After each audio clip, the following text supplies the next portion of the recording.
नमस्कार, मेरा नाम जय कुमार है और आज हम जानेंगे राजस्व प्रशासन के बारे में। छत्तीसगढ़ में राजस्व प्रशासन।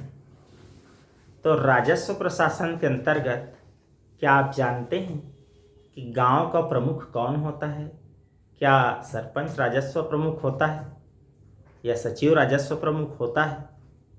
तो आइए जानते हैं अलग अलग स्तर पर राजस्व प्रमुख कौन होता है, प्रशासन व्यवस्था किस तरह की है। तो देखते हैं, ये जो प्रशासनिक पद सोपान है, माने प्रशासक हैं, उसके प्रमुख हैं, तो सबसे बड़े कौन, उसके नीचे कौन, उसके नीचे कौन, और वो कैसा बढ़ता हुआ चला गया है उसको समझते हैं। तो देखें, पहले प्रशासनिक इकाई को देख लेते हैं। प्रशासनिक इकाई में हम देखें और ये प्रमुख, तो सबसे ऊपर रखा गया है सामान्य प्रशासन को। राज्य का जो राजस्व इकाई है उसका सबसे प्रमुख है सामान्य प्रशासन, और सामान्य प्रशासन के जो प्रमुख हैं वो होते हैं मुख्य सचिव। कौन होते हैं? मुख्य सचिव जो है छत्तीसगढ़ सामान्य प्रशासन का कहें तो छत्तीसगढ़ का मुख्य सचिव जो है वो उसका प्रमुख होगा। अब सामान्य प्रशासन के नीचे में रखते हैं संभाग। तो पूरे राज्य को अलग अलग संभागों में बांटा गया है, और उसके जो कहना चाहिए संभाग प्रमुख है उसको कहते हैं संभागायुक्त। पहले लिखेंगे संभाग और उसमें आके मात्रा आयुक्त, संभागायुक्त, ये इसके प्रमुख है। अब एक संभाग के नीचे में, संभाग के नीचे में क्या होता है? संभाग के नीचे में जिला। तो जिले के प्रमुख कहेंगे राजस्व प्रमुख, तो क्या कहेंगे उसको? जिलाधीश।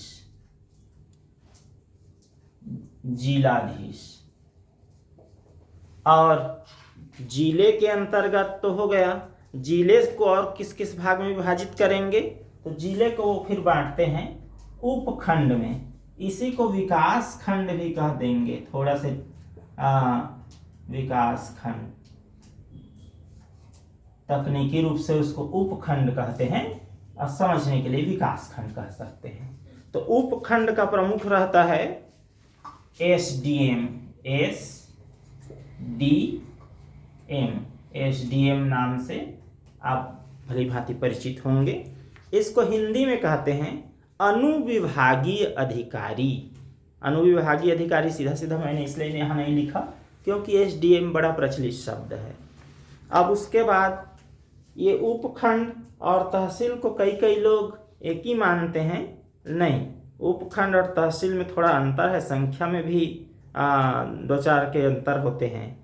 तो उसके नीचे होता है तहसील, उपखंड के नीचे। और तहसील का प्रमुख तो तहसीलदार। तहसीलदार, इससे सब परिचित हैं। जो भी लिखा पढ़ी, लेन देन, जमीन जायदाद का मामला होगा तो तहसीलदार के पास होगा। अब तहसील को भी अलग अलग भागों में विभाजित करेंगे। उसके नीचे की इकाई क्या है? तो उसको कहते हैं राजस्व क्षेत्र। और राजस्व क्षेत्र, एक तहसील में बहुत सारे राजस्व क्षेत्र रहेंगे और उसकी संख्या निश्चित कितनी होगी उसके आगे वीडियो में विस्तार से बताएंगे। और उसके प्रमुख होता है आरआई, रेवेन्यू इंस्पेक्टर, आरआई राजस्व क्षेत्र का। और एक राजस्व क्षेत्र को अलग अलग और कहना चाहिए हल्का में बांटेंगे। तो केवल हल्का ना कहकर समझने के इसको पटवारी हल्का कहते हैं। तो पटवारी हल्का का प्रमुख रहेगा पटवारी। अब पटवारी जो है, हर गांव में पटवारी नहीं हुआ करता, कई कई गांव, तो उतने गांव को मिलाकर हल्का कहेंगे, पटवारी हल्का। उसका नंबर भी रहता है और संक्षिप्त में उसको क्रमांक ऐसे, तो पटवारी हल्का क्रमांक रहता है। और उसके बाद हम देखें तो गांव जो है सबसे छोटी इकाई है, और गांव के प्रमुख को, गांव के प्रशासनिक प्रमुख नहीं, राजस्व प्रमुख, तो कहना चाहिए राजस्व प्रमुख को क्या कहेंगे? कोतवाल कहेंगे। कोतवार कहते हैं बोलचाल में, कोतवाल तो सिटी कोतवाली का कोतवाल पुलिस के लिए आता है, या कोतवार कहते हैं बोलचाल में, या कोतवाल कहते हैं, एक ही बात है। तो गांव का प्रमुख प्रशासनिक रूप से तो सरपंच होंगे, लेकिन राजस्व प्रमुख सरपंच का कोई ये नहीं रहता, उसका विधि विधान के हिसाब से कोतवार जो है राजस्व प्रमुख कहलाता है गांव का।